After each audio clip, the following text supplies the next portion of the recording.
Je vais désormais vous présenter les intervenants. Alors c'est incroyable parce que vous êtes installés dans l'ordre de ma présentation, c'est vraiment formidable. Raphaël Branche, à ma gauche, ici, historienne, professeur d'histoire contemporaine à l'Université de Paris-Nanterre, spécialiste de la guerre d'Algérie et spécialiste des violences en situation coloniale. Alors, vous avez publié de nombreux ouvrages, bien sûr, sur le conflit, et l'ouvrage qui va servir de fil conducteur, de fil rouge aussi à notre soirée, c'est cet ouvrage que vous avez publié en 2020 qui s'intitule « Papa, qu'as-tu fait en Algérie ?» avec un sous-titre sur lequel on reviendra aussi, qui est essentiel, « Enquête sur un silence familial », donc une enquête auprès de nombreuses familles d'appelés français en Algérie, à partir de sources inédites, et puis une vaste collecte de 300 témoignages, on en reparlera. Je voulais aussi signaler que vous avez co-écrit aussi un documentaire En guerre pour l'Algérie, un documentaire qui a été produit par Arte, ou diffusé par Arte, je ne sais plus exactement, les deux, et qui est un documentaire dont les sources ont été toutes validées, alors ça j'ai lu ça, et qui en fait une ressource historique tout à fait fiable pour notamment une exploitation pédagogique. Et là, je me tourne vers l'enseignant que je vais vous présenter ici. Et puis, je vous ai proposé de venir aussi parce que vous avez eu à un moment une double casquette, puisque vous avez été membre du Conseil supérieur des archives jusqu'en 2019. Et puis, vous avez été animatrice d'un collectif d'accès aux archives publiques qui a été mobilisé contre des dispositions sur la communication des archives. On pourra peut-être en reparler tout à l'heure, puisque vous verrez l'importance des archives dans une démocratie. Aurélien Mouzac, donc artiste, musicien et membre du collectif Gonzo, et pour ce projet, donc collecteur de paroles, dans le cadre du projet Parlons d'Algérie. Aurélien Lotard, qui est le directeur de la maison de quartier de la Gibaudrie, qui est à l'initiative du projet. Et puis Christophe Touron, qui est enseignant d'histoire-géographie au collège Ferdinand Clovis Pain, à Poitiers, dans le quartier à côté, et qui est un habitué des projets mémoriels et d'histoire. Et il n'arrête pas, Christophe Touron. Et donc le dernier projet en date, et qui va, avec une publication à venir, je crois, le 11 avril, porte sur les combattants de la liberté durant la Seconde Guerre mondiale, et dont les soldats de l'armée d'Afrique et des troupes coloniales. Et puis accessoirement, il a prêté sa voix pour le spectacle aussi. Quand vous verrez le spectacle, à vous de reconnaître la voix de Christophe Touron. Je voudrais rappeler le contexte de cette table ronde, qui a été déjà rappelé brièvement par la directrice des archives, puisque cette table ronde s'inscrit dans la suite du spectacle donc Parlons d'Algérie, qui a été une coproduction entre le collectif Gonzo et puis la maison de quartier de la Gibaudrie, et qui fait suite aussi à l'exposition des archives départementales, donc présentée en 2022, et consacrée à des photographies de deux appelés poitevins en Algérie, dont l'un a été le fondateur, un des fondateurs de la maison de quartier de la Gibaudrie, Bernard Bourdet, et c'est lui qui est à l'origine, en tout cas ses écrits sont à l'origine du spectacle que vous allez voir, en tout cas de la lecture d'archives que vous allez voir après cette table ronde. Alors, le hasard fait qu'aujourd'hui, il y a une petite actualité, puisque l'Assemblée nationale a adopté une résolution qui réclame une journée de commémoration pour le massacre du 17 octobre 1961. Donc, cette manifestation qui a été réprimée très violemment par la police parisienne. Et donc, ça nous dit que cette histoire de la guerre d'Algérie, elle est en permanence présente dans nos mémoires. Voilà. Alors le spectacle Parlons d'Algérie, puisque ça va être aussi notre trame de ce soir, on va en reparler tout à l'heure. Aurélien Mouzac, qui représente le collectif Gonzo et qui a été le collecteur aussi de ces archives, nous en reparlera. Pour ceux qui n'ont pas vu le spectacle, moi je vous propose de voir au moins le teaser du spectacle. Voilà. Et puis on pourra en reparler bien sûr ensuite.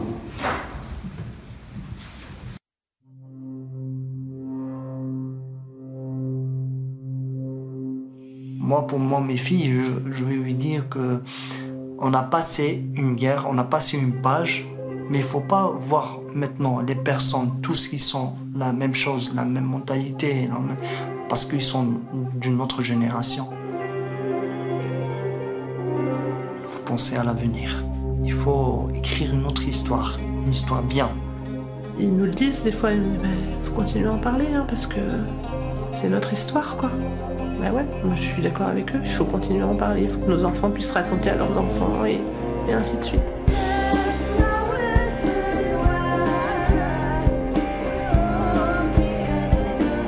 Moi, quand on me parle de l'Algérie, mais c'est mon cœur, c'est mon être, c'est mon âme. Moi, je suis la première des petits-enfants à qui on a parlé. Mon père, il était ami avec Ferhat Abbas. Ils ont été pour une idée collégiale et puis après, ils sont passés du côté de la militance. Mon boulot, moi, c'était d'apprendre, vous appelez, à se battre. C'est toi ou moi, je tire ou je suis mort et je pense qu'il y a des gens qui n'ont pas supporté autour. Si on devait... je pense, interviewer 1000 personnes, on aura 1000 ressentis différents parce que c'est ça la réalité de la vie.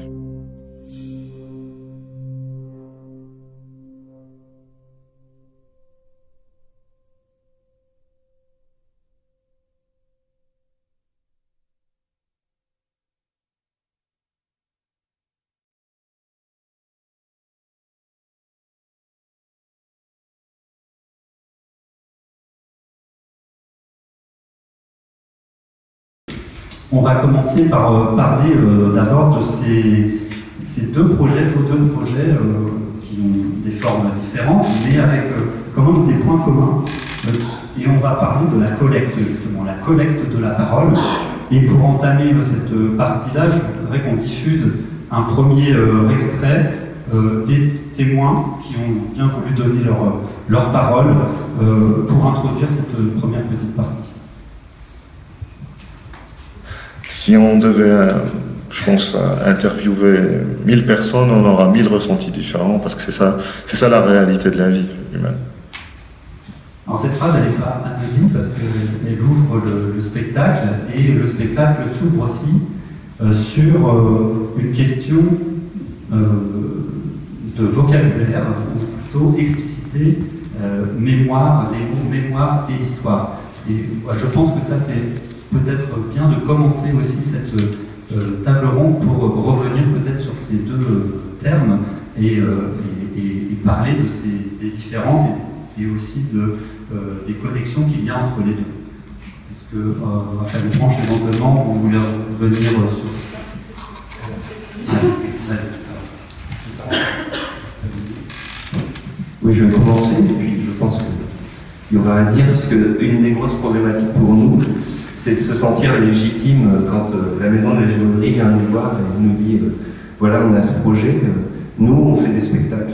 On n'est pas des spécialistes de la guerre d'Algérie, on est encore moins des historiens. Et donc, on va faire un spectacle avec un cadre donné.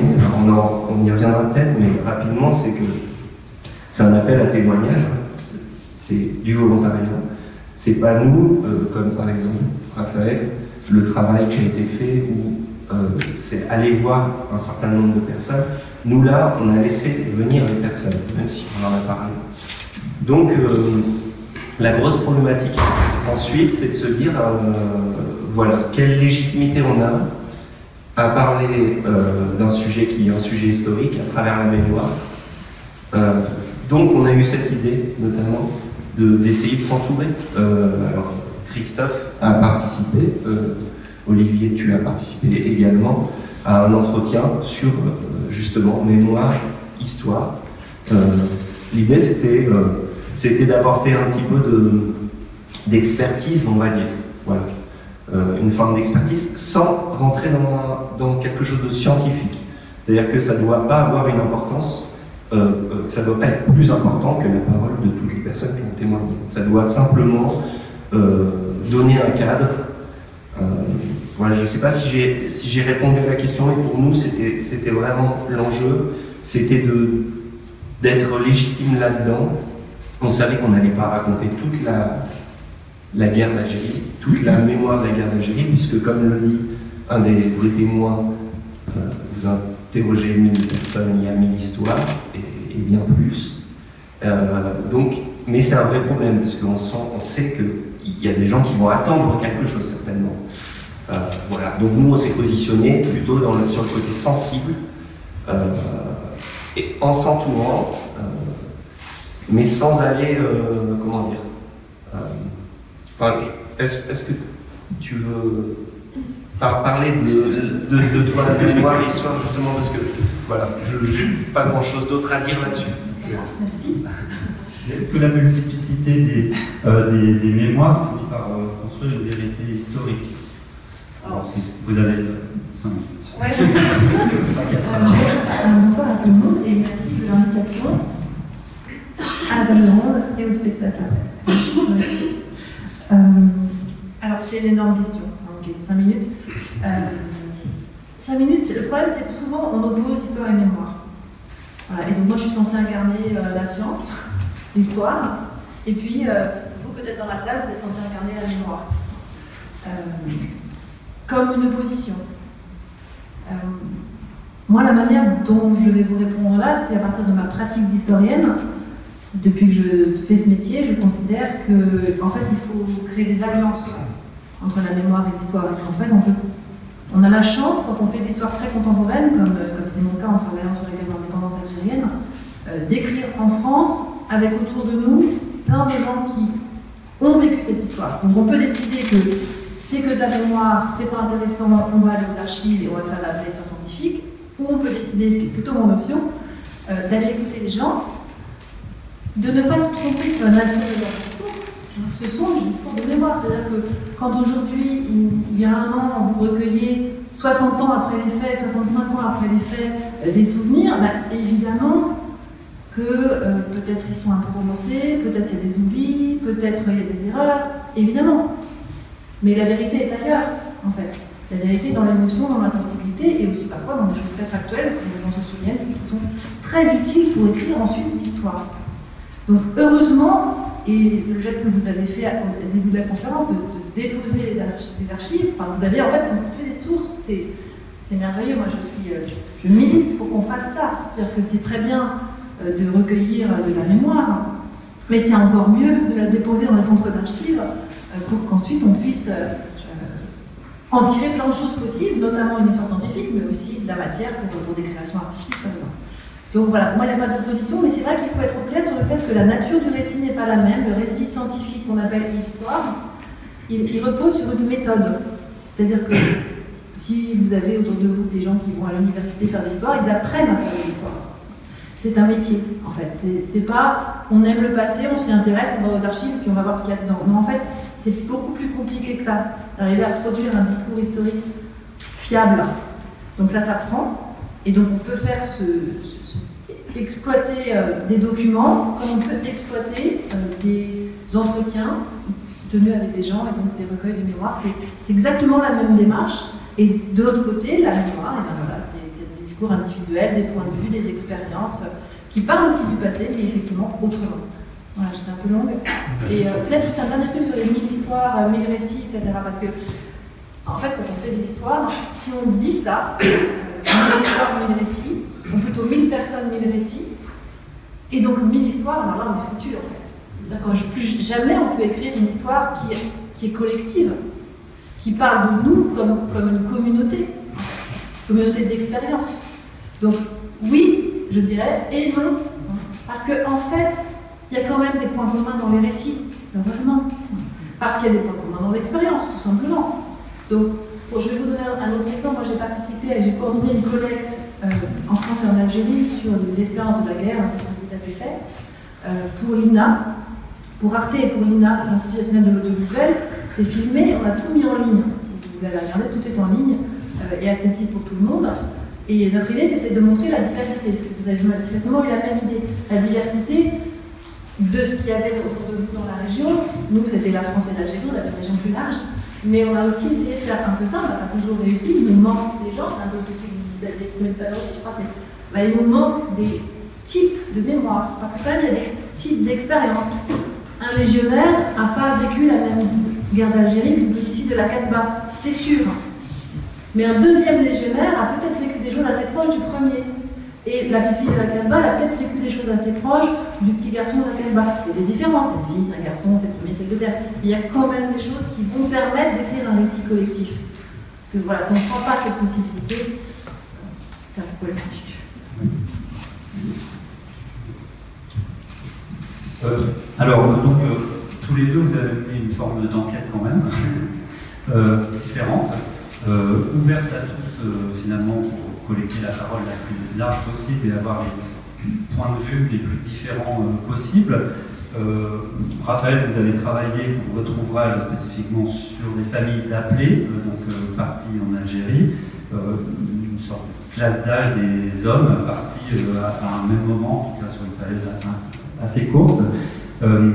Et ça, cette construction en fait de l'enquête, elle a pu, à un moment au départ de l'enquête, je peux en parler, poser problème parce qu'on a cru qu'on allait donner encore une parole uniquement à un certain type de témoins qui seraient les appelés, partis en Algérie, et pas aux autres. Et ça a été peut-être Aurélien, alors Aurélien et Aurélien Letard, psychiatre de la Gévauderie. Peut-être qu'on peut revenir là-dessus, et puisque représente un tel projet pour une maison de quartier, en fait, voilà, je laisse ça.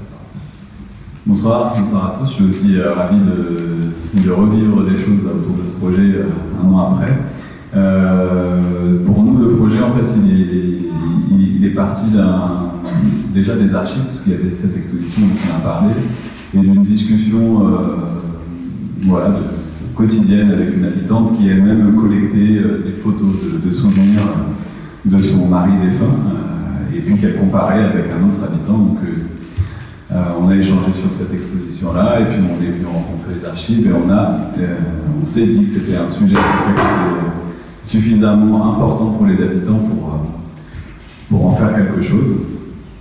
C'était pas la première fois qu'il y avait une expérience entre les archives et la maison de la Gévauderie. Il y avait eu un autre projet de mémoire autour du camp d'internement qui se situait à proximité des archives. Et donc voilà, et qu'est-ce que ça représente un projet comme ça pour la maison de la Gévauderie? C'est avant tout un projet qui est proche de ce qui est important pour les habitants, qui aborde un sujet tabou, difficile à aborder, qu'on n'a pas l'occasion d'aborder voilà, dans les premiers jours, et c'est peut-être le signe qu'il faut le faire, du coup, collectivement, ensemble, dans un cadre un peu sécurisé, voilà, avec aussi des historiens qui nous accompagnent. Et effectivement, après l'appel à témoignage, on l'a voulu le plus large possible. On avait un sentiment d'urgence, comme toutes les personnes qui travaillent sur la guerre d'Algérie, parce que du coup, les personnes qui ont vécu la guerre d'Algérie, ceux qui étaient adultes à cette époque-là, ils sont de plus en plus vieux et on en perd tous les jours. Donc il y avait un sentiment d'urgence aussi par rapport à ça, et on avait aussi envie d'écouter des personnes originaires bien sûr d'Algérie. Enfin, on a voulu vraiment, du coup, ouvrir cet appel à tous pour avoir cette diversité de témoignages. Pour revenir sur la question de l'enquête, et là je me tourne vers vous, Raphaël, au départ, il faut se poser des questions quand on débute une recherche. Est-ce que vous pourriez nous rappeler quelles ont été vos questions de départ, qui probablement, peut-être, on verra, Aurélien, si vous aviez des questions dès le départ, avant la collecte des témoignages, peut-être que vous vous êtes dit, on veut aller vers telle direction, puis ensuite, ça modifie un peu les choses.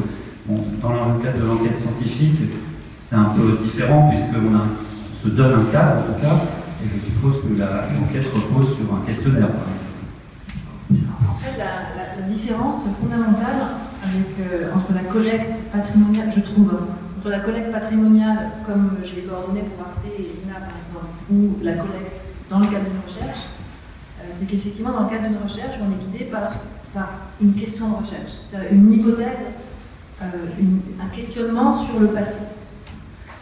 En gros, c'est comment ça s'est passé. C'est ce genre de question, avec des idées de peut-être comme ça, et donc on va aller chercher et pour explorer, en fait, mais vraiment avec une idée en tête. Donc, moi, mon idée, c'était, au départ, c'était le retour des soldats. Je voulais travailler sur la manière dont les hommes du contingent partis en Algérie étaient revenus à la vie civile, étaient redevenus des civils. Et je voulais interroger de manière très large, au départ, toutes les formes de retour. Donc je pensais à ce qui finalement est devenu une partie de mon livre dans leur famille, dans leurs histoires amoureuses, mais je pensais aussi dans leur métier, et notamment du côté des entreprises, où légalement les entreprises étaient censées conserver les places de ceux qui partaient, et puis dans les faits, ça s'est quand même pas toujours passé comme ça. Donc j'avais au moins envie de ces deux pieds, et puis en fait il y en avait aussi un troisième, j'avais aussi envie de travailler sur leur intégration comme citoyens, parce qu'ils partent à 20 ans en Algérie, donc ils ne sont pas encore, n'ont pas encore le droit de vote, enfin ils l'ont, mais ils ne l'ont pas encore exercé, puisqu'il faut attendre 21 ans, et quand ils reviennent, parfois ils ont voté pour la première fois en Algérie, et tout simplement ils vont devenir des citoyens actifs à partir de 21 ans, et donc je voulais aussi interroger l'effet de ces passages par la guerre dans leur manière d'être des citoyens. De ces trois envies, il en est finalement resté qu'une, enfin les envies sont toujours là, mais la réalité de la recherche, elle a plutôt approfondi la dimension famille, et pour des raisons que c'est trop long peut-être de raconter, mais de sources essentiellement. Et puis résultat, je me suis rendu compte que s'intéresser au retour, ça ne suffisait pas, parce que si je ne savais pas qui étaient les hommes avant de partir en Algérie, je ne pourrais pas apprécier comment ils étaient revenus. Et donc c'est ce qui m'a fait finalement complètement dériver vers une histoire qui aurait dû être une histoire qui commençait vers 1957, le retour des premiers, fin 56-57, jusqu'à nos jours éventuellement, mais surtout concentré sur les années 60 au départ, qui m'a fait dériver jusqu'en 1930, c'est-à-dire leur naissance, et le début de leur socialisation comme enfants, leur famille, et donc c'est devenu l'histoire des familles en fait françaises, dont je me suis rendu compte, mais ça serait, voilà, je vais m'arrêter là, voilà, qu'elle a traversé beaucoup de guerres et que la guerre d'Algérie n'est finalement que la dernière, qu'elles ont traversé beaucoup de guerres et que l'Algérie n'est que la dernière, donc le retour c'était bien après le départ et après l'Algérie. Voilà. Comment on glisse.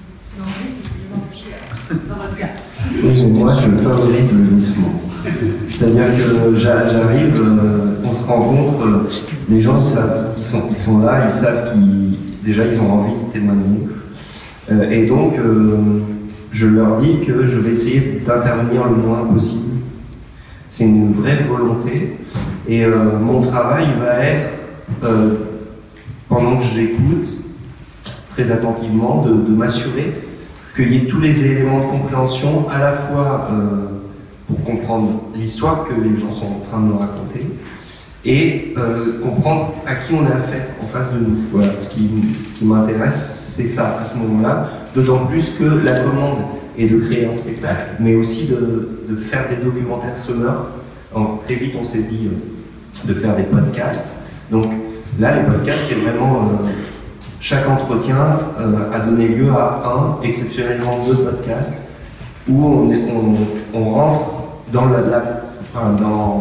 on comprend à qui on a affaire, vraiment, humainement, en termes de sensibilité. Et donc parfois, il y a des gens qui nous dévoilent leur parcours, effectivement. Et c'est même... il m'est arrivé de rentrer chez les gens, ou à la maison de la Gibauderie, puisque là, parfois les entretiens avaient lieu à la maison de la Gibauderie. Et dans les premières phrases, tout de suite, les gens avaient besoin de contextualiser, comme s'ils se présentaient, comme une forme de...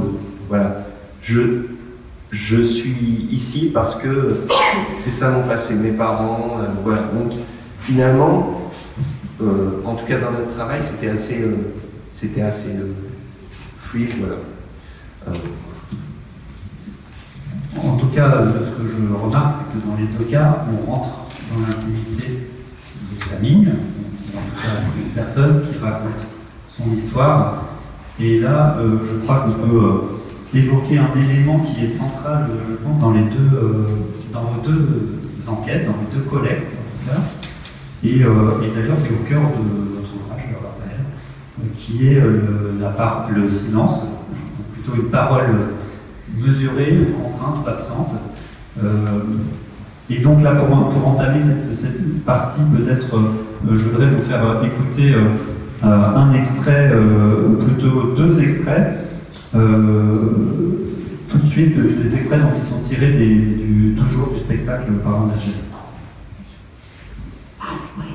Moi, ça me surprend toujours ça, quand tu me dis que t'as rien dit, et quand moi je posais des questions à papa, il me disait rien non plus. moi, je pensais après qu'il ne me disait pas grand-chose, parce que vous étiez petite et que je vous avais vu pendant qu'il n'était pas là. Donc, ça ne faisait pas un climat très propice à cette discussion. Voilà, c'est ce que je peux en déduire maintenant. Et puis un deuxième témoignage que par famille, silence. Dans ma famille, mon grand-père n'aimait pas que nous entendions beaucoup rire, en fait. Il y a une espèce de rigueur, en fait, dans ce qu'on avait eu comme éducation. Il y a une profondeur de silence. C'est pas religieux, mais c'est plus qu'apporte ces moments qu'on est tous enflammés comme ça, entourés devant le feu de cheminée, et que on parle pas beaucoup, en fait. Tout le monde est contemplatif. Tout le monde vit sa souffrance à l'intérieur, en fait, comme si on n'avait pas le droit de l'exprimer, en fait, ouvertement comme ça, parce qu'il y a certainement des choses à cacher, à ne pas dire. Pour ça, je dis, cette histoire est très très sensible, en fait. Il y a des choses qu'au jour d'aujourd'hui, qu'on ne peut pas, de part et d'autre, hein, on ne peut pas raconter. Mon père ne m'a rien raconté, mon grand-père ne m'a rien raconté. Voilà, donc je pense que là, pour introduire cette partie sur le silence, c'est intéressant de revenir aussi sur ce que vous avez mis en avant dans votre recherche, c'est-à-dire les grandes, ce que vous appelez les configurations des silences au sein de la famille. On parle de silence, mais pas d'omerta ou de tabou, hein, c'est-à-dire que c'est totalement différent. Et là, je vous laisse essayer d'aller expliquer comment vous avez cerné, en fait, c'est comme des cercles du silence. Enfin, moi, c'est comme ça que je l'ai perçu, hein, des sortes de cercles du silence qui sont à la fois intrafamiliaux ou plus largement sociétaux.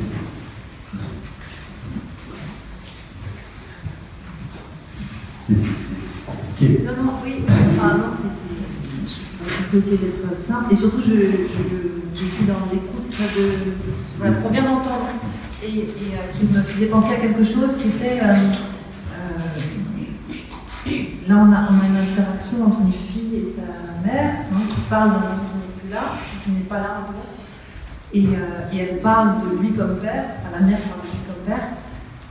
Et ça me faisait penser à cette question de la paternité en fait. Une des choses que je me suis retrouvée à explorer, ça n'était pas prévu au départ, c'était l'évolution du rôle des pères dans la France contemporaine depuis les années 60 en fait. C'est-à-dire que le rapport des pères à la parole et des pères à l'émotion devant leurs enfants, filles ou garçons, avec peut-être des différences, et aussi par ailleurs en tant qu'époux. Mais disons, en réaction à ce témoignage, en tant que père, ça me fait penser que voilà, je me suis rendu compte qu'il fallait que je comprenne ce que c'était qu'être un père en fait, avant de me demander s'ils avaient parlé ou pas. Parce qu'en fait, si un père ça parle pas, ben, ça parle pas de sa guerre, mais ça parle pas non plus du reste. Donc il ne faut pas non plus se tromper et dire « Oh, il ne parle pas de la guerre d'Algérie ». Mais non, en fait, il parle de rien. En fait, un homme, ça ne parle pas. Donc, c'est plus du tout pareil, en fait. Donc recontextualiser ça, c'était très important pour moi. Je me suis rendu compte qu'effectivement, les enfants dans les années 60 n'ont pas eu le même type de père que les enfants dans les années 70 et 80, par exemple. Donc, bref, ça, c'était une réaction à ce qu'on a entendu. Et sur la question des silences, je continue à ce on a parfois cette représentation, un peu du sens commun, que si les gens vivent quelque chose et qu'ils n'en parlent pas, c'est qu'il y a un problème avec ce quelque chose qu'ils ont vécu. Parce que c'était compliqué pour plein de raisons. Et ce qui m'apparaît, et je ne suis évidemment pas la seule à dire ça, hein, mais ce qui m'apparaît, c'est que le silence, c'est pas du tout ça. C'est pas du tout le symptôme d'un événement traumatique, pour le dire vite. C'est le signe que quelque chose ne peut pas être dit. Et parce que pour dire, il faut quelqu'un en face pour écouter, en fait. Il faut quelqu'un en face pour questionner. Donc en fait, ça fait apparaître, cette question du silence, elle m'a fait apparaître qu'on n'était pas dans quelque chose avec deux éléments, l'événement, la parole ou le silence, mais trois éléments. L'événement, la parole ou le silence, et la personne à qui adresser le récit de l'événement. Et donc ça change tout en fait. De voir ça comme ça, pour moi c'était une révolution, ça change littéralement tout. C'est-à-dire que c'est pas... ça explique que des gens puissent à partir de la même expérience, parce qu'une fois qu'on a vécu les choses, elle ne bouge pas. Hein.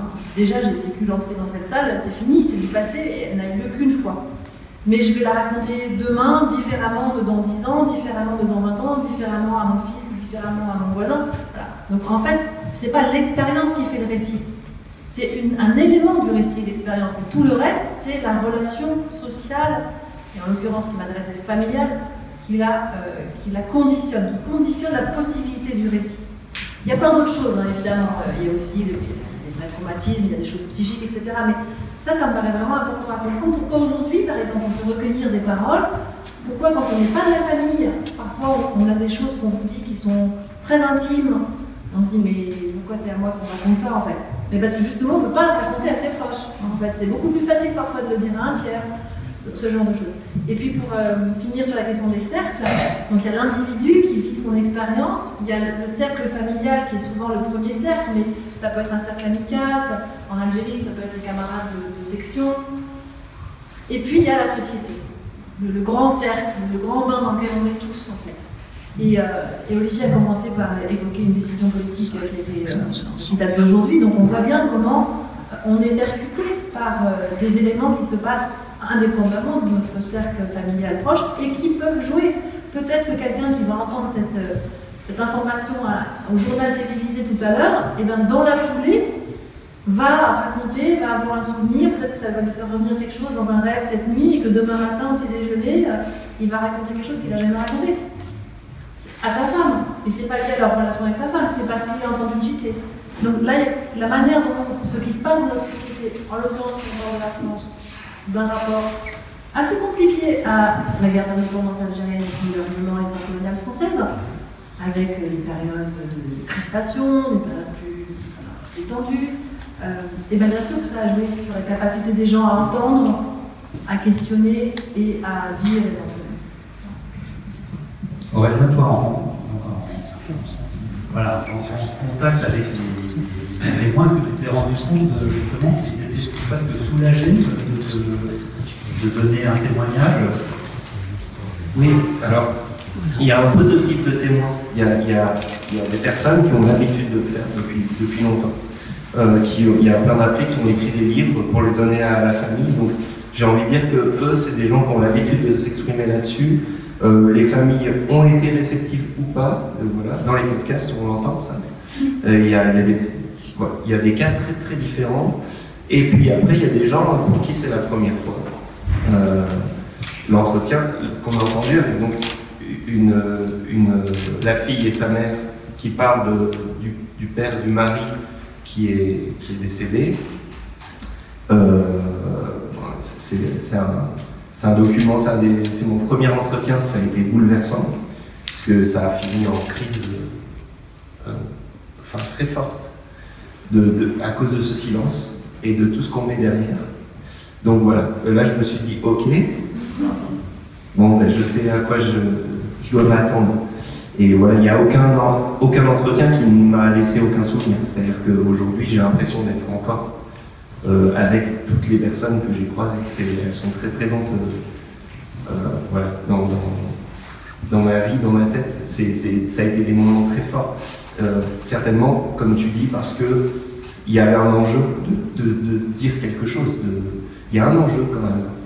Et on sent qu'il y a un enjeu pour ces personnes-là. C'est pas rien. Et voilà, on le voit aujourd'hui, c'est pas rien. Justement, je voudrais qu'on écoute encore deux extraits qui concernent les traumatismes. Et les traumatismes, en fait, ils peuvent arriver même dès le départ, avant d'arriver en Algérie, en fait, au moment où on part. Voilà, je vais laisser écouter les deux extraits d'affilée. En permission, avant de partir en Algérie, là, ma maman m'a demandé de me faire prendre en photo par le photographe de la commune.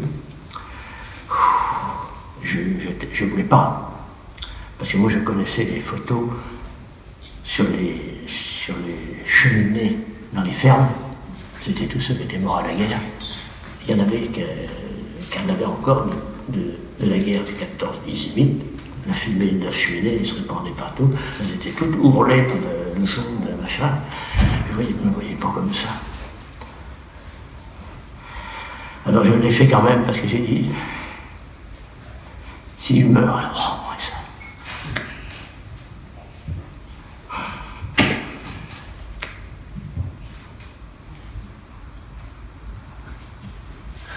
en 92, là, j'avais encore les bretelles du sac à dos qui me faisaient mal au dos. Hein. Ça te restait, hein. Crois pas ça, hein. Ça s'est passé maintenant. Tu sais, je ressentais les douleurs du sac à dos. Hein. Quand le sac à dos, il fallait mettre 25 kilos de temps, hein, pour coucher sur le terrain. J'ai quand même couché là-haut, là-bas, ça gelait là-bas. Hein. Tu avais ta chemise mouillée pour arriver là-bas. En 92, peut-être comme ça. Hein. J'avais ça là-dedans, c'était tout le temps. Hein. Non, mais des fois aussi, quand j'étais malade, n'importe quoi, je faisais des cauchemars effrayants. Hein. Et puis pour moi, ça m'a libéré, quoi, va bien. Je ne pouvais pas travailler, alors je me suis mis à taper comme ça, puis plus ça allait, plus mieux ça allait. Puis toi, je suis content après, je suis encore là. Il a libéré, c'est d'écrire. Hein. Tu peux en parler peut-être de... Oui, il dit je me suis mis à taper parce que c'est une personne chez qui je suis arrivé. La seule personne en dehors de Poitiers, je me souviens, j'y étais allé en vélo. Et je suis rentré dans une maison où il y avait un petit ordinateur portable au milieu de la table. Et en fait, j'ai compris pourquoi il y avait cet ordinateur portable. C'est que depuis 92, ben, il passe son temps à faire des recherches, à écrire des courriers pour avoir des reconnaissances, de poser des questions. Mais voilà, donc il y a un blog qui existe et qui est incroyable en termes de quantité, c'est un travail colossal. Et puis il y a une armoire dans la salle à manger, pleine de documents, de réponses officielles, des dossiers. C'est quand même incroyable. Avant de parler de la libération de la parole, du coup, on revient sur cet aspect traumatique en fait de l'expérience de guerre. Donc, on a entendu le premier témoignage, c'est avant de partir, et le fait même de se faire prendre en photo pour avoir un souvenir, c'est déjà de penser que potentiellement on va mourir, peut-être, comme les ancêtres. Et là, vous parliez tout à l'heure de ces histoires de guerre, mais en fait, c'est une histoire vraiment en profondeur, hein. On peut remonter très loin. Et alors, j'ai vu que vous aviez notamment co-organisé des séminaires pour, peut-être, je ne sais pas, vous former, mais en tout cas, approfondir cet aspect des traumatismes et des blessures psychiques. Et vous aviez travaillé notamment avec des médecins, des pédopsychiatres. Et je vous pose la question pourquoi. Et est-ce que c'était nécessaire, dans le cadre de cette enquête et de cette collecte de la parole, d'avoir peut-être des notions, tout simplement, ou d'être en meilleure capacité de recevoir la parole? Ouais. En fait, ça s'est pas passé comme ça, enfin, c'était pas instrumental, mais effectivement, j'ai rencontré un pédopsychiatre avec qui j'ai commencé à échanger de manière informelle sur la manière dont la guerre d'Algérie traversait les générations. En fait, la discussion a commencé à propos de Mohamed Merah, et qui a donc commis ses crimes le 19 mars. Et donc moi, évidemment, comme historienne, j'avais été très interpellée par son acte, par la date, et je ne pouvais pas imaginer que ce soit un hasard. Et ce pédopsychiatre non plus. Et donc on s'était rencontrés autour de cette évidence qu'il fallait qu'on creuse cette histoire des raisons de l'action de Mohamed Merah le 19 mars 2012, si je me souviens. Et bref, donc petit à petit, l'idée a germé de dialoguer un peu plus collectivement que juste nous deux. Et donc voilà, les sciences sociales, donc des sociologues, des historiens, et puis des pédopsychiatres, psychiatres, psychologues. Et donc on a organisé effectivement un séminaire, donc ça veut dire un moment où on se rencontre, de pendant 4 ou 5 ans. Où en fait on avait le système où quelqu'un venait présenter le cas d'une famille. Notre séminaire c'était famille et expérience de guerre. Bon bref, donc oui, ça m'a formée. En fait, l'idée c'était de faire dialoguer, c'est-à-dire qu'il nous paraissait important, enfin il lui paraissait important du côté des psys, des gens qui travaillent avec le psychisme, de comprendre un peu mieux l'histoire, parce qu'on est certes des individus avec nos conflits intérieurs, mais on est quand même dans une société, dans un bain d'histoire, et que les clés que peuvent donner les historiens, ça peut ouvrir des portes, parfois qui paraissent être des portes psychiques, mais en fait non, Enfin voilà, j'ai plein d'exemples à vous donner. Et puis nous, c'était l'inverse, enfin nous les sciences sociales, si je puis dire, moi en tout cas, évidemment ça m'a nourri, parce que surtout quand on fait de l'enquête orale, on va voir des gens, mais ça en fait je le fais depuis très longtemps et depuis le début, et mes premiers travaux étaient sur les questions des crimes de guerre de l'armée française, donc les questions du traumatisme, je les avais déjà bien croisées. Mais effectivement, j'avais eu besoin dès cette époque-là de me former sur les traumatismes, pour ne pas en ajouter, en fait, quand on voit des gens. Et puis pour essayer d'accueillir leurs paroles mieux, et puis de faire aussi moi que je ne sois pas trop touchée, que j'arrive à travailler aussi avec ça. Donc voilà, c'est une formation longue pour ce qui me concerne, mais effectivement le séminaire avec les pédopsies était très très intéressant pour ça, et parce qu'il m'a aussi aidé à mieux comprendre ce qu'on disait tout à l'heure sur le passage de génération. C'est-à-dire que vraiment c'était des psys qui étaient intéressés par ces questions. Il y a beaucoup de... Il y a un certain nombre de travaux sur la Shoah qui existent et qui ont déjà montré ça, cette 3e, 4e génération après la déportation des Juifs d'Europe, voilà, les effets dans les familles. Mais en fait, il y a très peu de travaux sur d'autres événements historiques majeurs. Et en France, le dernier grand événement historique majeur, c'est quand même la guerre d'Algérie. Donc de travailler sur ça, c'était important de ne pas faire n'importe quoi. Et en même temps, c'était évident qu'il y avait une dimension collective dans ce qui arrivait aux individus, dans leur dimension psychique. Voilà. Donc, Toi, Aurélien, dans ton expérience de collecte, justement, cette parole qu'on se prend directement, en fait, qu'est-ce que ça a provoqué, est-ce que tu t'étais préparé à ça? J'avais déjà eu une première expérience où ça m'avait rendu malade, donc voilà, j'ai trouvé mes petites solutions. Et donc je me suis fait aider pour pouvoir aller aux entretiens et faire en sorte de garder une certaine distance, c'est-à-dire de rester à ma place. D'autant plus que, pour rebondir à ce qui a été dit tout à l'heure, si je m'intéresse à la parole, c'est parce que moi-même, mon grand-père, dans ma famille, on disait que mon grand-père, qui avait fui l'Italie de Mussolini, ne parlait pas de son histoire, parce que certainement il avait vécu des choses traumatisantes. Et le jour où je lui ai posé la question, en fait, il m'a répondu volontiers, il n'y avait aucun problème. Et donc là, j'ai compris des choses. Voilà, je voulais le dire parce que c'est quand même important, c'est pas pour rien que je suis là aujourd'hui. Je collecte maintenant à plein temps la parole. Et voilà, donc il faut effectivement qu'il y ait un petit travail, sinon c'est très dur. On a vécu des moments, enfin moi depuis tout à l'heure j'ai des frissons, en fait, parce que c'est vraiment très fort émotionnellement.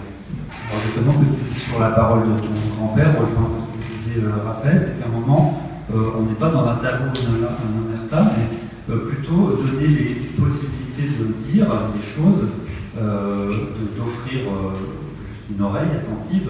Et donc là, les silences, vous le montrez dans votre ouvrage, ils sont conditionnés aussi par les liens familiaux des appelés, mais dès leur départ. C'est-à-dire que les liens qu'ils peuvent avoir dans leur famille, les liens de parole, de silence, eh bien en fait se poursuivent.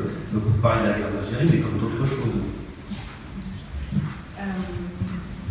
En fait, ce qui m'est apparu, c'est que les hommes qui partent en Algérie, qui partent comme appelés, la majorité d'entre eux, donc qui ont 20 ans, ils vont être confrontés à cette expérience à laquelle ils ne sont pas du tout préparés, parce qu'ils sont censés faire juste le service militaire. Mais en plus, il se trouve que c'est un moment charnière dans leur vie d'homme. C'est-à-dire que c'est le moment où, socialement, on devient vraiment un homme quand on a fait son service. Donc ça ne répondait pas avant, mais il y a une forme de sanction. Donc le service militaire, c'est très important, y compris en tant qu'homme. Et notamment, on ne se marie pas avant. Donc, avoir fait son service, donc en l'occurrence être allé en Algérie, ça va être le point de départ possible de plein de choses et de la réalisation de plein de rêves. Donc professionnels et conjugaux pour vous. Donc ce moment charnière, il m'a permis aussi d'apercevoir justement que la manière dont on était considéré dans sa famille comme un frère, un fils, était en train potentiellement de changer et l'Algérie a pu jouer sur ces changements. Et donc j'ai essayé de comprendre quels frères ils étaient, quels fils ils étaient, mais aussi quel mari ils avaient envie d'être, en fait. Et on n'est pas forcément le même homme pour ses sœurs, et ses parents et pour sa future épouse. Et donc ça aussi, ça permettait de jouer sur des choses. Et j'ai pu le faire grâce à quelque chose qu'on n'aurait plus du tout aujourd'hui, quand on fera l'histoire des conflits d'aujourd'hui, j'ai pu le faire grâce à leur correspondance. J'ai eu la chance de pouvoir disposer, pour certains appelés, non seulement de leur mémoire et de celle de leurs proches, mais de leur correspondance à l'époque. Ce qui était encore mieux, c'est d'avoir la correspondance avec différents correspondants. Parce que là, on se rend compte qu'ils ne racontent pas la même chose à tout le monde, forcément. Et ce qui était encore mieux, c'est d'avoir leur correspondance et leurs journaux intimes. Parce qu'évidemment, à eux-mêmes, ils ne racontent pas la même chose qu'à leur fiancé ou qu'à leur grande sœur préférée. Et donc ce jeu sur la manière dont j'existe en me racontant et en disant je, c'était déjà une indication des possibles du récit. Et effectivement, ça... Je ne sais pas si je réponds à la question, mais en gros, voilà, ça dépend du type de la relation, de la configuration de la relation et de la manière dont on se projette dans la relation quand il s'agit des fiancés.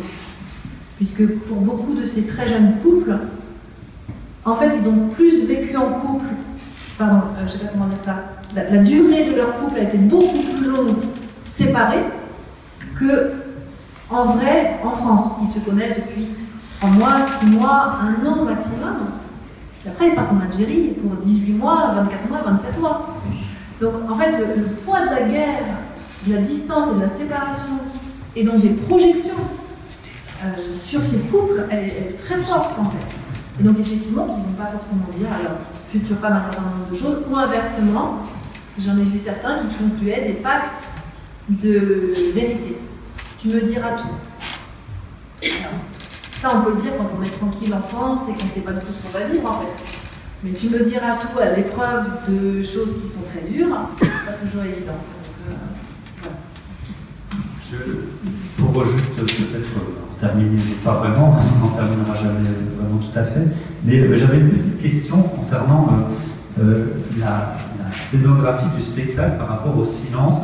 J'ai trouvé ça assez remarquable, en tout cas, je l'ai remarqué, que les paroles de ces personnes que vous avez collectées, que tu as collectées, que tu as collectées, elles sont retraduites en langue des signes. J'ai trouvé ça dans la scénographie du spectacle. Alors je sais que c'est un dispositif que vous avez déjà utilisé pour un autre spectacle, mais là, en l'occurrence pour ce spectacle-là, je trouve que c'est peut-être encore plus parlant, si j'ose dire, puisque là, presque on nous donne à voir des paroles qui étaient rentrées, sont venues me parler. Enfin, je ne sais pas si ça a été conçu. Oui, alors en fait, nous on travaille avec la bande dessinée depuis 2010, on a fait quelques nombreux spectacles en langue des signes, et depuis qu'on travaille avec la voix collectée, la langue des signes elle prend une autre dimension, c'est-à-dire qu'elle n'est plus simplement une traduction, elle devient une incarnation. Et je pense qu'il y a une puissance liée au fait que ce soit la même personne qui incarne toutes ces mots. Et nous, dans notre travail, il y a un souci un peu d'universel. On s'intéresse à la singularité, mais on a envie de cette portée universelle. C'est-à-dire qu'on a envie que finalement, là on parle de l'Algérie, mais il y a plein de gens qui nous ont dit ça fait écho sur d'autres sujets. C'est pas tellement, c'est presque un prétexte pour parler de relations d'humanité, voilà. Et la langue des signes nous apporte réellement ça à travers l'incarnation. Voilà. Alors après, Maud n'est pas, elle a exercé le métier d'interprète. Elle est maintenant comédienne depuis longtemps. C'est pas juste interpréter. On est bien d'accord. Il y a vraiment cette notion d'incarnation qui me paraît importante. Maud Thibault, on peut la citer parce que franchement c'est assez remarquable de ce qu'elle fait sur scène. Pour continuer, j'aimerais on l'a déjà abordé puisque en fait la question du silence c'est aussi la question du rapport aux autres et pour parler aussi de la transmission, finalement de la transmission, c'est-à-dire du une forme de libération de la parole, c'est-à-dire qu'à un moment, quand on questionne, on arrive finalement à parler. Là, j'aimerais peut-être, alors on a évoqué quelques formes de la transmission, mais peut-être parler, vous écrivez notamment du fait qu'un livre d'histoire peut éclairer les vies individuelles. Bon, là, vous faites un plaidoyer pour l'histoire, en général. Mais vous parlez d'une prise de conscience des manques de la transmission et des besoins de connaissance des personnes. Et là, il y a la question que vous mentionnez aussi, la question du temps. La question du temps qui s'écoule. Pourquoi à un moment, les gens arrivent à parler, alors que jusqu'à présent, ils ne l'ont pas fait. Est-ce qu'on peut évoquer cette notion du temps, c'est-à-dire est-ce qu'on arrive juste au bon moment, et qu'est-ce qui fait qu'on arrive au bon moment réellement dans la famille ou peut-être globalement dans la société? Alors, il y a des travaux qui se sont posés cette question à propos de la Shoah et qui ont notamment identifié le fait que la transmission était plus facile de génération 3 à génération 1, génération 1 à génération 3, c'est-à-dire grands-parents, petits-enfants, en sautant par-dessus la génération des enfants. J'ajouterais, dans des sociétés où il n'y a plus de cohabitation entre les générations. Je pense qu'une des clés de ça, c'est que les parents et les enfants cohabitent, les grands-parents et les enfants non. C'est-à-dire que la relation n'est pas d'éducation, elle est d'autres choses, elle est de soins, elle est de plein de choses, mais bref. Donc ça a déjà été identifié comme étant un des éléments dans le rapport au temps qui est tout simplement le passage d'une génération. Alors, je peux dire, je le constate aussi sur l'Algérie, je m'en doutais un peu avant de commencer, mais moi ce qui m'intéressait c'était parents-enfants. Qu'est-ce qui se passe parents-enfants? Parce que justement de dire que ça, on passe par-dessus, moi je n'y crois pas en fait, on ne passe pas par-dessus comme ça, en fait il se passe des choses quand même, ça passe, mais ça passe beaucoup moins bien, ça passe plus difficilement, ça coince. On n'a pas forcément envie de savoir, etc. Mais il se passe des choses, donc c'était plus centré sur ça. Et pour répondre à votre question, plus largement, oui, de manière assez classique, il y a des moments Alors, il y a des moments où on est plus apte à, tout simplement, on a plus de temps. On a plus de temps pour aller passer 3 heures avec un inconnu, raconter sa vie, pour recevoir une historienne chez soi. Non seulement ça vous prend une après-midi, mais en plus il faut préparer avant qu'elle vienne, etc. Donc voilà, et c'est plus compliqué. Moi j'ai commencé à faire ma recherche avec des gens qui étaient en activité professionnelle. C'était pas la même chose qu'avec des gens qui sont retraités. Surtout quand on les interroge au début de leur retraite, ils sont pas encore dans une autre forme d'organisation. Ça peut être un moment privilégié, et puis c'est un moment aussi de bilan sur sa vie. Donc ça peut être un moment où le cheminement intellectuel personnel rencontre le chercheur ou la chercheuse.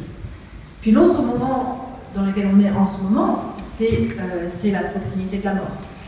Très clairement, là, il se passe autre chose. Il y a des gens qui n'ont pas eu envie de parler, et bon, s'ils ont envie de parler, c'est maintenant. Et ça, c'est très intense, et ça, je l'ai vraiment vécu pour la collecte INA. On est allé voir des personnes très âgées, parfois, vraiment sont mortes pendant quelques années de collecte. Et vraiment, il y avait ce sentiment d'urgence. On leur demandait pourquoi ils voulaient témoigner, pourquoi ils avaient accepté de témoigner. C'était filmé, c'était beaucoup plus dur que ce que je vous raconte. Hein. Il fallait aller en studio. Bon, voilà, pour les personnes très âgées, ça pouvait être très fatigant. C'était pendant le Covid, j'ai oublié de dire. Donc, vous imaginez bien qu'on s'était dit, bon, ils vont dire non, ils vont renoncer. Hein. Et d'ailleurs, parfois, les proches faisaient pression en disant, mais non, papa, n'y va pas. Parce qu'évidemment, il y avait 5 techniciens dans un endroit. Ils sont tous venus, ils ont tous voulu le faire. Je ne sais pas si le Covid a joué dans un sens ou dans l'autre, mais en tout cas, ce qui est sûr, c'est que ça ne les a pas fait renoncer. Le risque sanitaire ne les a pas fait renoncer. Donc, il y a un moment particulier là qui est biographiquement, je dirais, le moment de la retraite et le moment où on sent qu'on n'a plus que quelques années à vivre, qui m'ont l'air d'être des moments propices. Mais après, il y a plein d'autres choses, notamment dans l'interaction. Donc, ça peut être un remariage, ça peut être la mort d'un enfant, enfin voilà, ça peut être des choses aussi comme ça, des drames familiaux qui réactivent des éléments aussi. Est-ce que, Christophe, je te donne la parole maintenant, dans le cadre des projets d'histoire et de mémoire que tu mènes, est-ce que donc les projets pédagogiques peuvent être des déclencheurs au sein de la famille de la parole? Oui, alors c'est effectivement un des leviers que l'on utilise. dans le cadre de ce projet, on avait fait un appel vis-à-vis de nos élèves, puisque ça correspond à la génération de leurs arrière-grands-parents, grands-parents même pour certains, selon les âges. Et alors, ce qui était intéressant, c'est qu'on a été confronté à des retours assez classiques. Nos élèves nous disaient que nos grands-parents pensent que c'est pas intéressant ce qu'ils vont nous raconter. Donc je n'ai pas voulu tout à l'heure intervenir, mais il y a aussi ça, c'est que l'histoire individuelle, dans cette grande histoire, on a peur, hein, on n'ose pas, c'est pas intéressant. Et puis certains ont dépassé effectivement cette crainte, cette retenue, et 2 élèves ont pu donc participer au spectacle, hein, à travers les enregistrements qu'ils ont fait eux-mêmes, donc ça c'était intéressant. Donc c'est vrai que c'est un levier, mais pour nous, enseignants, nous, notre objectif, notre fil d'Ariane, c'est un programme d'histoire. Voilà. Donc, alors l'Algérie, en 3e au collège, l'Algérie c'est 2 heures d'enseignement, voilà, pas plus. Je vous dirais que la Première Guerre mondiale, en théorie, officiellement, on n'y passe pas beaucoup plus de temps. Dans les faits, on va s'y attarder parce que l'objectif, c'est de faire vivre, bien évidemment, cette histoire, l'incarner. Et de fait, pour l'incarner, la mémoire est très intéressante, les témoignages sont très intéressants, c'est complémentaire. C'est vrai que dans le passé, l'expérience qu'on a pu avoir avec mes collègues sur la Seconde Guerre mondiale, là, on a pu faire des choses extraordinaires. Nous, quand on lançait des appels à témoignages, parfois même des collectes d'objets, on en recevait énormément. Notre collège, modestement, s'appelle Ferdinand Clovis-Pin, c'est le fruit d'une collecte, d'une correspondance, et là je vous rejoins, effectivement, c'est la question qu'on se pose aujourd'hui, ces conflits actuels, comment on pourra les rattraper. Alors, il y aura peut-être des traces numériques, mais c'est vrai que cette correspondance épistolaire nous a permis de découvrir à l'époque le cheminement de vie d'un poilu, des échanges effectivement très intéressants quand on pouvait avoir les retours également de l'épouse ou de la mère, et à partir de là on a construit donc ce projet sur le centenaire à l'époque. Sur la guerre d'Algérie, ça a été assez modeste finalement, puisqu'on a sollicité quand même 115 élèves, et vous voyez, on a eu 2 retours vraiment exploitables. C'est peu, mais de fait, et là je rejoins aussi ce que vous disiez, la parole se libère avec l'âge, c'est vrai. C'est vrai aussi de tous les conflits, hein. On l'a vécu peut-être dans nos familles respectives. On sent qu'il y a toujours cette retenue. Alors moi, ce que j'aurais aimé, puisque notre public est varié, et ça c'est la richesse d'une vie d'enseignant, on a des enfants qui viennent de tous les horizons aujourd'hui, j'aurais aimé que la mémoire justement franco-algérienne ressorte davantage, puisque j'avais des enfants dont les parents étaient issus de l'immigration. Ils ont essayé. Les enfants étaient partants au départ. Oui, monsieur, mon grand-père a fait la guerre d'Algérie. Et puis finalement, on n'a pas eu de retour. Les gens n'ont pas osé. Voilà, et pourtant, le film qui a été produit par le collège et les collégiens, la participation de 10 élèves volontaires, et qui a été mis en ligne sur Internet. Donc j'ai regardé en début de semaine 19 minutes. Oui, c'est vrai qu'on a été agréablement surpris. C'est un film qui est très modeste, qu'on a réalisé avec 2 collègues, donc qui est basé sur 4 témoignages. Claude Pérotin est ici présent, Ramon Laborda également, donc des parcours intéressants, d'appelés, puis un engagé. Alors, à la différence de ce qui a été fait pour le spectacle, c'est que nous, on est très scolaire. Donc, on a posé des questions, on a construit avec les élèves un cheminement. Et l'idée, c'était d'offrir effectivement un aperçu de ce qu'a pu être ces engagements-là de 4 personnes qui ont chacun vécu leur guerre. Alors là, on fonce une porte ouverte en disant cela, on en a parlé tout à l'heure. Chacun a eu sa propre expérience, c'était très intéressant. L'expérience de l'appelé, l'expérience de l'engagé également, avec des sensibilités différentes sur cette guerre d'Algérie.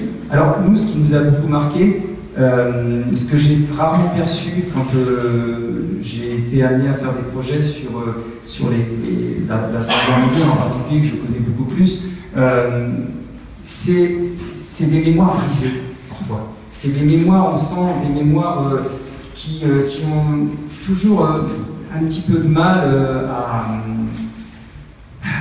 à exprimer vraiment ce qui a été vécu, et avec toujours en tête le fait que d'autres anciens combattants ne seront pas d'accord. Enfin, ça, c'était vraiment très intéressant, ce que j'ai rarement perçu dans nos expériences de collecte de témoignages sur la Deuxième Guerre mondiale. Mais c'est vrai que le film a un petit succès, on est content. Alors l'idée, c'était aussi de mettre en valeur un monument, un lieu de mémoire, c'est le mémorial AFL du département.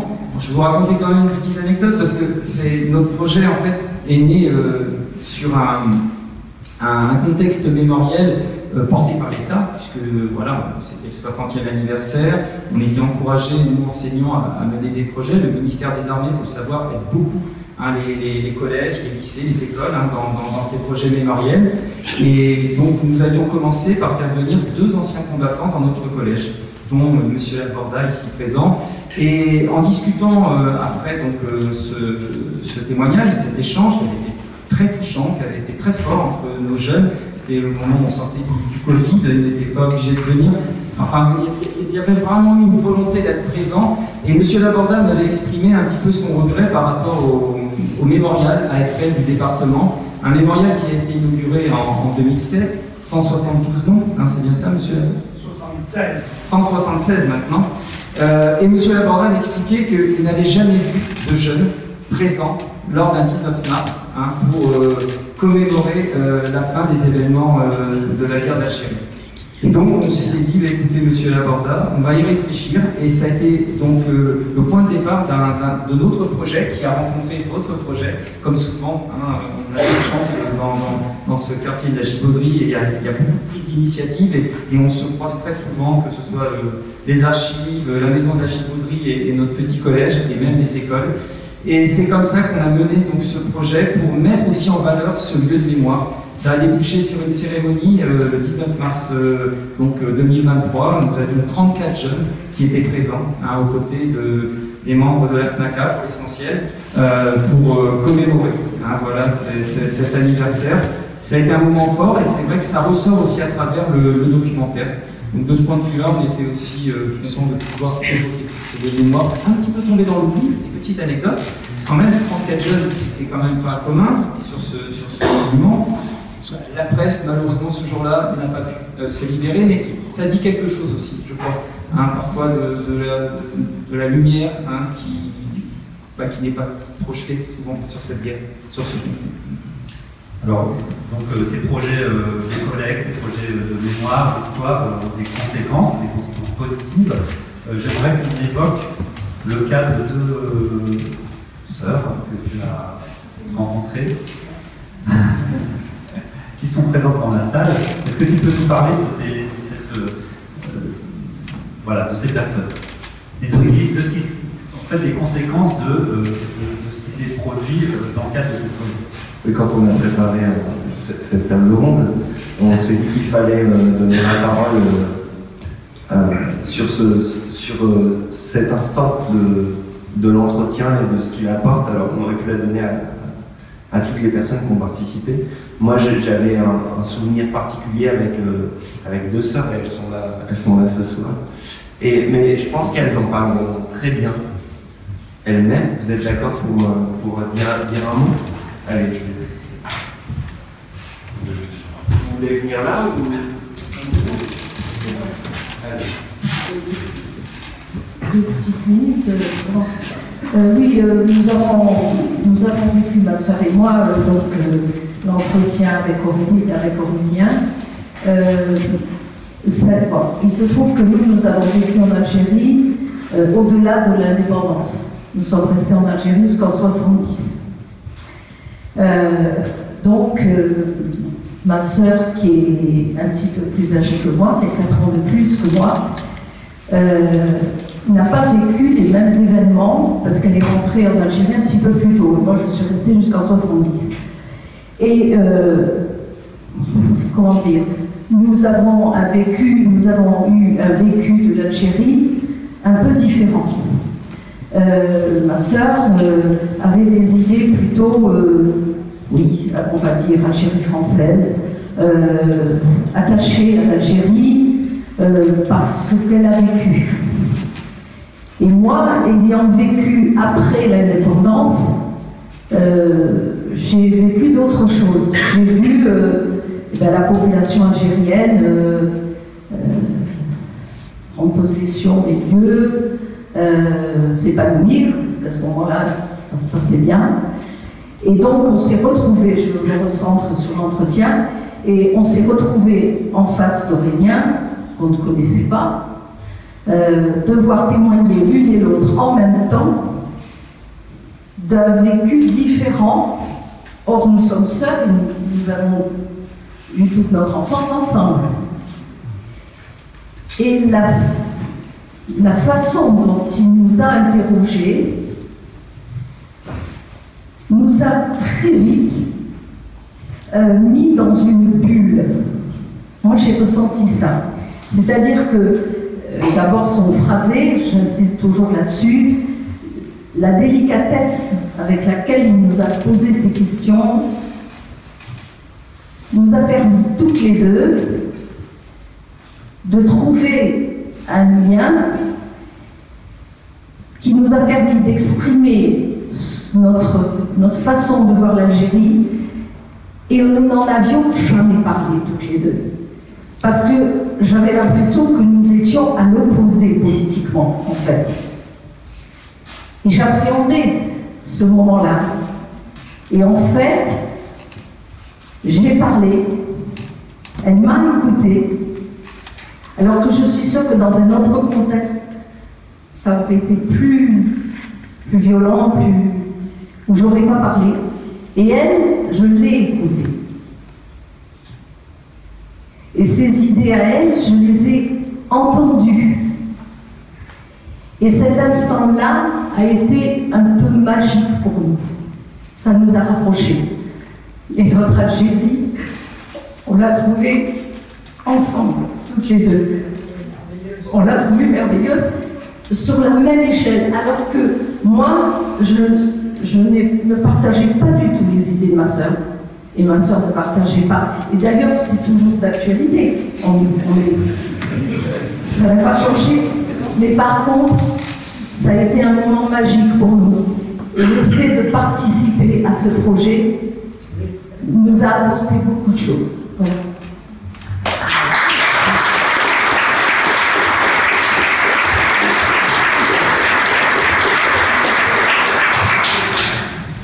Oui, je pense qu'on a entendu quelque chose d'important dans notre travail, c'est que nous, notre objectif, on parle du sensible, et c'était aussi un des objectifs de ce spectacle, c'était d'avoir quelque chose d'apaisé. Malgré les différentes sensibilités, c'est-à-dire qu'on parle de souffrance, on parle de choses qui sont de violence, on parle de choses difficiles, mais c'est apaisé. Et on le voit bien, aujourd'hui, ça ne l'est pas, puisque le spectacle, aujourd'hui, juste pour dire un mot, on est censuré. Voilà. On est censuré, on devait jouer dans une ville du sud-est de la France, et la programmatrice nous a dit, en fait, les élus, ils veulent bien que vous jouiez pour les scolaires, parce que c'est très bien pour les scolaires, mais il n'y aura pas de tout public. Voilà, alors pour tester, on a dit, mais du coup on a un autre spectacle, c'est quasiment la même installation. Ah oui, on le prend, pas de problème. Donc là on a pour tout le monde. Voilà, et là il y a un tout public, mais c'est un spectacle sur la transmission, c'est pas sur la guerre d'Algérie.